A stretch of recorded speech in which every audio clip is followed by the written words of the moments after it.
All right, heidi ho, folks. So, I saw this on somebody else's post. It was like in the comments or something. I don't remember. I follow other trainers, help with ideas and stuff to talk about. And so, somebody had asked, "Can dog treats cause diarrhea?" So I thought it was kind of funny. So I wanted to put my 2 cents in on it for you guys. And yes, they sure can. Especially if you're using a lot of them for training. So when you first start training a dog, it's a lot of food. Treat training is usually the easiest part. Treats are usually the easiest way to reward your dog versus doing it with a toy, because that toy, like, you get one rep in and then you spend 5 minutes trying to get the toy back. Love and affection sometimes just isn't enough. So food is typically the best. But the diarrhea factor is one of the main reasons I like to use the dog's kibble. So when I'm working with people's dogs, I usually ask for their dog food because I don't want to switch up their diet and then next thing you know they're pooping and diarrhea and all over my house and all over the backyard. So but sometimes the dogs come to me and they're not hungry, they're not motivated for their food. Okay, cool. So we just skip a meal, or we skip 2 meals, all right? Nothing prolonged, no long term, starve the dog, make them super hungry. But we have to make them hungry because them being hungry, they're more motivated, they're more willing to do and learn how to get their food. So I teach the dog how to sit, push their butt down, give them some food, push their butt down, give them some food. And I say sit, and they just automatically, they're like, well, every time I've done this, they sit down, they've gotten food. So then they just start picking up on it quicker. A hungry dog is a motivated dog.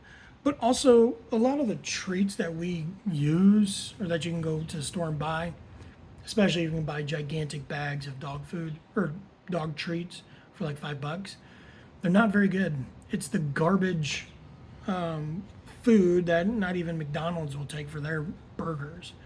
It's just a bunch of crap, and it's typically not even human grade. If it is human grade, it's like the lowest tier because that's the cheapest stuff that the processing plants can send you. And they're just like, they're just dogs, it doesn't matter. So if you are going to use some sort of like special treat or special food for training that's outside of their regular kibble, I personally prefer to use some sort of like dehydrated organ meat. I once had a client, they lived out in BFE, so they shopped at a local, I don't even know, Rural King or something like that.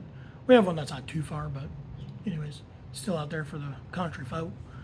And they had bought dehydrated lung, and man, their dog loved it. They gave me some. My dog freaking loved it and worked way harder for it. So if you can get some sort of dehydrated lung or dehydrated, I think I've seen pancreas, liver for sure. They love liver.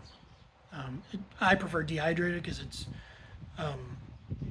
not gooey and gross. It's like cubed and stuff. So yeah, but dogs love organ meat. If you want to use that as a treat, you'll probably still get the runs because they're not used to it because it's not in their dog food. If you want to avoid the diarrhea, just use their kibble. So their daily food, you put into a pouch, and it's like, all right, you have to earn your food today. And then you give them a few pieces, you give them a handful. You give them a couple pieces, you give them one piece. You give them a handful, give them a couple pieces.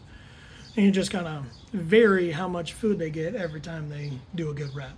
So if you've got questions about treats or anything, let me know.